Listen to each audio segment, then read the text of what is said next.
Hello, everyone. Welcome to GA's Tea Time. We discuss all things General Hospital. If you haven't already, please hit the bell notification. The like and subscribe really helps the channel.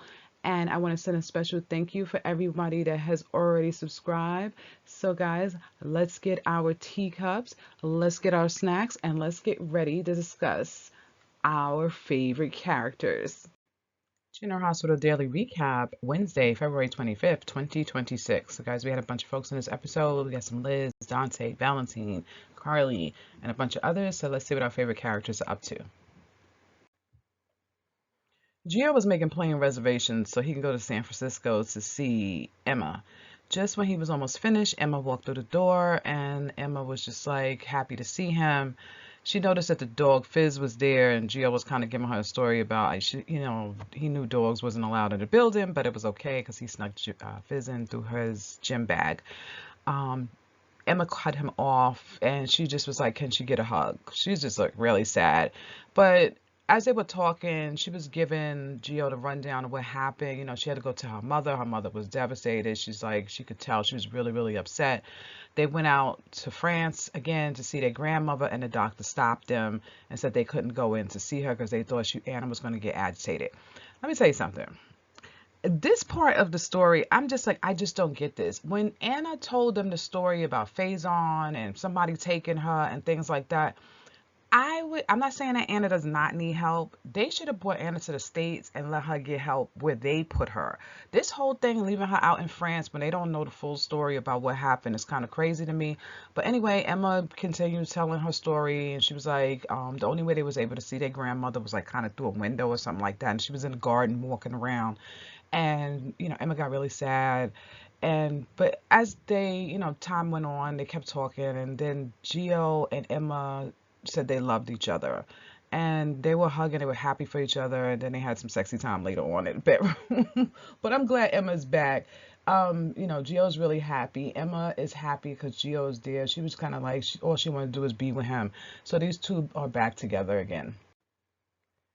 Cody was talking to Molly, and he took out her manuscript and put it on the table. So Molly was like, "Oh, did you finally read it?" And he was like, "Yeah, he finally read it." And he gave her an apology because he said he really enjoyed the book, and now he understands, what she was going for and how the story progressed. And Molly was like, "Yeah, she just made the character look like a hero later on." So Cody understood that now, and he was telling Molly about his book club and how he was reading Pride and Prejudice, and Molly looked shocked that he was doing this. And then at the end, Cody was like, he was going to get up and leave. And then Molly stopped him and gave him a kiss. I'm like, how is he? How after all of this, they didn't spend Valentine's Day together. They haven't talked to each other in a few days. And Cody gets up to leave. No kind of like, Molly, no kind of romance in it or anything. I don't know where they're going with this. But anyway, Molly got up and, like I said, she gave him a kiss. But Cody should have did this. But anyway, their relationship is back on again until some other silly argument comes up. Carly was talking to Valentine, and she told Valentine, "We got a problem," right? So she started going telling Valentine everything that Lucas told her. See, the problem with what Lucas is doing is he's not filling in the gaps. He's telling people that he knows, but in some kind of vague way, that what Sidwell is up to, but he's not telling them exactly what he heard. So Valentine is like, "Look, we can't trust Lucas not to tell Marco, because Carly wants to tell Lucas everything, their plan about taking down Brennan and everything like that." Valentine's like, "Look, if you're going to tell him that, let me know in advance so I can get out of your house." Because he does not trust that Lucas will not tell Marco. And once Marco knows that Marco won't tell Sidwell. And I'm glad somebody's thinking, because I think he's 100% right. Carly wants to believe in her brother, but I think that he's so taken with Marco that he probably would go and tell Marco. But anyway, Carly came to the conclusion that he was right. She just said that now we not only have to save Josh, we got to save my brother because he's in a world of danger. And I think Carly's 100% right, and she doesn't understand how bad this is going to get. But Valentine is in on it, that they're going to both help stick to their original plan and help Lucas. Liz quickly asked Lucas, how's it going at home? And Lucas was like, it's going okay, right? Their conversation was pretty short, but I'm kind of on the fence. I kind of wanted Lucas to tell her a little bit more, but then again, I'm like, maybe it's not a good idea you get Liz involved in this because these people are not stable. But, you know, he just let Liz know that it's a work in progress. Lucas then was talking to Ava, and he was telling Ava, "Look, I think you need to pull back from Sidwell. Sidwell's not a safe guy. He's dangerous." Ava wasn't trying to hear it. Ava was like, "Look, I'm making good money off of Sidwell. He got bare walls. He got a lot of money. I'm staying in for the long run." So Lucas was like, "No, you don't understand. You gotta get away from him." So again, Lucas not telling people the whole story, telling them these vague story. So Ava's kind of like, well, she can handle it. And honestly, not trying to be funny, even if Lucas told her the whole story, Ava could handle Sidwell. She's been in the mix with some people that's been, if not as worse than Sidwell. So she's like, no, she's gonna keep on with this, and she actually likes Sidwell. So Lucas was kind of like, what about Lucy? She's like, I didn't think about Lucy. She's trying to get in there herself. So Ava don't care. She heard Lucas' little vague warning, which is not really a warning. And she's kind of like, she's sticking in there. She's going to go after Sidwell. I think Ava will be fine. Lucas need to focus on getting himself out of that house. This is what I found interesting. I think I said in a video a few videos back that I think that Kim testing Dante and Liz, and I can see now I'm right. So Dante came over and he was talking to Liz about what did she think of Willow when Willow was staying with her. And Liz was kind of taken aback. He was like, no, this is not for the case or anything like that. He's just trying to help Chase because he's like, Chase is kind of burning down his career over this situation because he wants to believe that Michael did it. So Liz kind of was just like, she don't want to believe that either one of them did it, right? She likes Willow. Willow's her friend, and she doesn't want to believe that Michael would do that. All she's thinking about is that it's good that the kids are back with their mother and that Michael and Willow came to some kind of, conclusion on this story. And she was telling Dante, like, don't beat yourself up. I know you are trying to find out the right thing and you want some closure, but sometimes it don't work out like that. The best thing about this is that the kids are back with their parents. So Dante kind of took this in stride and he was like, you're right. And then he was telling Liz that he was sorry that he kind of took up her time. He knows she's at work and he didn't want to dump all this on her. And she was like, no, don't worry about it. Then she was like, I'm gonna get back to work. And she was like, he said, I'm gonna pay you back. And Liz was like, oh, just forget about it. And he was like, kind of like when Liz was out of earshot, he was like, no, I don't want to forget about it. So he was giving Liz that look like, I'm getting ready to pursue trying to get her. Now, the funny part with this is we know Rick is already in the mix. Rick wants Liz back. That is Dante's uncle. So, yeah, so the fight is probably going to begin. Look, if they're going to do this, I'm team Dante. I think Dante is closer to Liz's age. I could see her with Dante if it came to be. But now, here is, and this is where I want to hear you guys' comments. The elephant graveyard. Liz, they have had Liz on the back burner storyline so long that I'm glad they're going to give her something to do. But Dante is now police commissioner.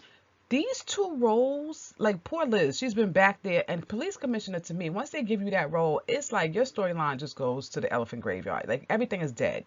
So putting these two together, I hope that they don't make them so boring that they just shelve both of these two.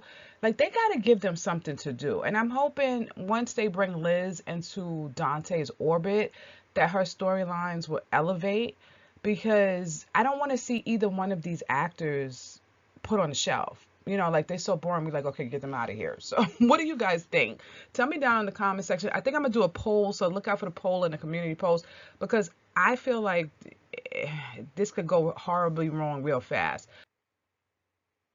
Brooklyn and Chase, here we go again, right? Their conversation continues from yesterday. I'm like, Brooklyn, don't believe nothing Chase saying. Chase just talking words, but he ain't going to show you with them actions.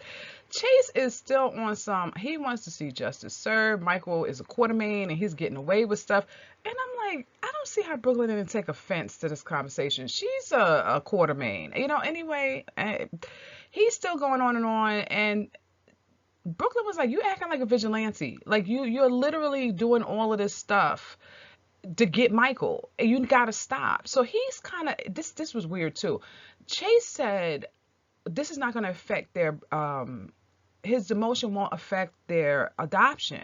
But she's like, what about now? You're still doing things right now that could affect the adoption. It's like that didn't click in Chase's head at all. So anyway, they kind of going back and forth, and finally Chase was like, okay, you know, he wants to go through with the adoption. He's going to stop going after Michael, supposedly. I think he's just talking. I think he's going to be good for like 3 minutes, and we know he's going to continue going after Michael.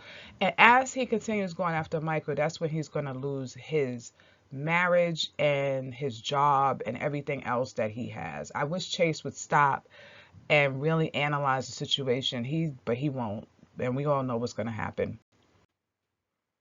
So Jason and Britt was doing catch up, and they're back at that cabin, which I still think is silly that they're sneaking off. I mean, who she has to know people are following her. They probably know that these two are sneaking off to each other. But anyway, Jason was telling Britt that Cullum called him in to see how if their relationship was still going on. He said no, their relationship stopped after she started working at the hospital. And then Britt kind of informed him that Lucas is now there to help. And Jason was like, you know, that's great, but Lucas is really going to put his life on the line. Britt says she knows, but this is a way for them to get to that medication. They also said, what if this doesn't work? You know, like Lucas can't get it. Jason's just like, don't worry, we're going to figure something else out. So they're still on their plan. They're still sneaking around. I hope this part of it comes, it gets to be done really quick because I'm kind of tired of this, this medication thing.